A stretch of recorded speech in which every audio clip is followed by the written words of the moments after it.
राज ठाकरे जी का भाषण बहुत पसंद है। उनकी एक स्टाइल, पॉजिंग, जो पद्धत है मराठी में, पसंद है।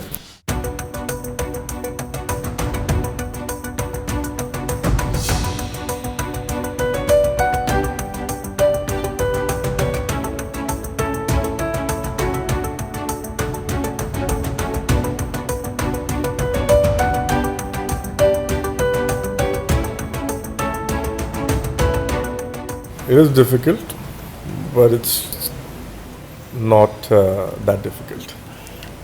क्यों आपको डिफ़िकल्ट लग रहा है ऐसा? आपका आकलन ऐसा क्यों है?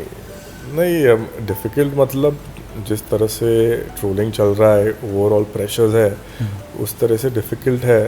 पर सीट तो निकलेगी 100%, क्योंकि सपोर्ट है।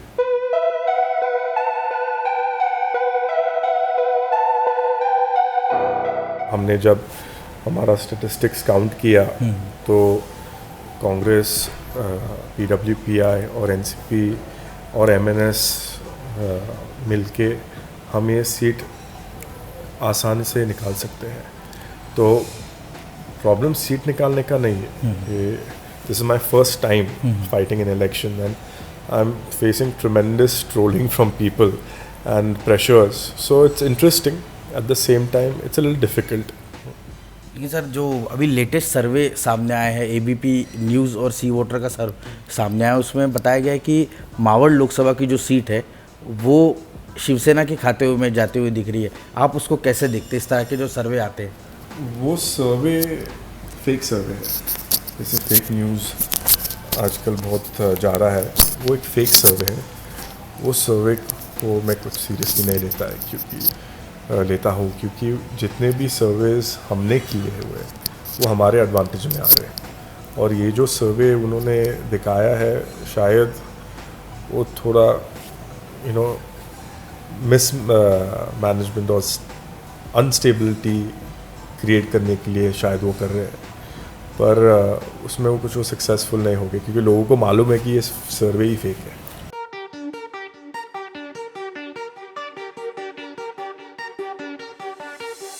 मोदी वेव में 14 में बहुत लोग ऐसे ही उनको उम्मीदवारी मिल गई लोकसभा के लिए, और वो सब चुन के आ गए।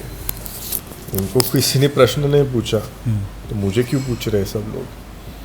अभी पार्टी ने संधि दी तो पार्टी ने सोच के ही संधि दी होगी ना।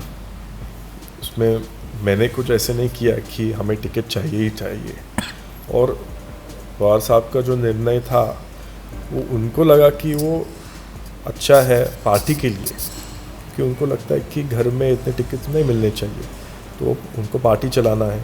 पार्टी में बहुत कार्यकर्ता हैं जिन्होंने 20 साल पार्टी को दिए हैं, और उनको कोई टिकट नहीं मिलता। तो वो लाइंस पे मुझे लगता है कि मुझे क्रिटिसाइज़ किया था लोगों ने कि हम रह के भी हमें टिकट नहीं मिलता है, पर वो बीजेपी ने किया था प्रोपेगेंडा। हमारे पार्टी में ऐसा कुछ नहीं है, और हमारे साहब को भी ऐसा कुछ लगता है।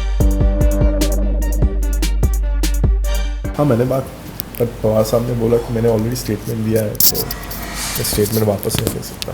पवार साहब अभी भी एमपी है राज्यसभा में, उनको अभी भी 2 साल बाकी है, 18 महीने 2 साल। उसके बाद भी वो वापस राज्यसभा एमपी रह सकते हैं।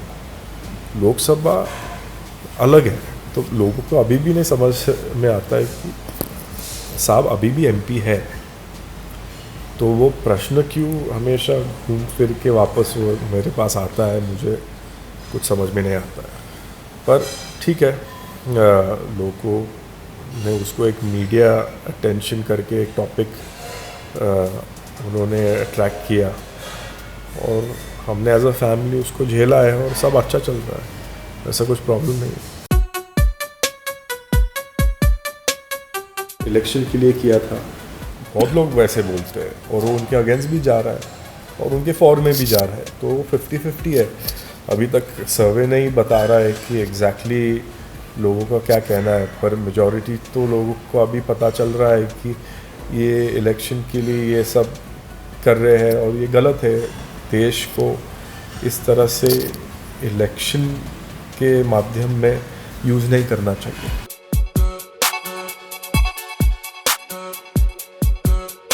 पहली स्मार्ट सिटी तो अजित पवार ने बनाई थी, जो है अभी कंटीजेंसी उन्होंने राष्ट्रवादी कांग्रेस पार्टी ने बनाई थी। वो मैं क्लियर करता हूँ पहले। इन्होंने कुछ स्मार्ट सिटीज़ बनाए हैं नहीं, मुझे वो मालूम नहीं। डिमोनेटाइजेशन सबको लगता है कि यूपी इलेक्शंस के लिए किया था। उसका एडवांटेजेस ये है कि जितने भी बिजनेसेस हैं वो सब डाउन है। आज inflation rate is at an all time low of 6.2 from 7.8. FDI is at a 14-year low. Farmer income is at 14-year low. Defense budget is at a 50-year low. तो आपने इतना कर्ज उठाया है, 40 लाख से आप कुछ करीबन 82 लाख करोड़ आपने लिए है बैंक से, बाकी के संस्था से। वो पैसा किधर गया? और उसके ऊपर आप आरबीआई को बोलते हो कि हमें और पैसे दो, और आरबीआई पे रिस्ट्रिक्शंस आप ला रहे हो। तो आप पैसे उठा के भी आपको मालूम नहीं वो पैसा किधर गया जा रहा है।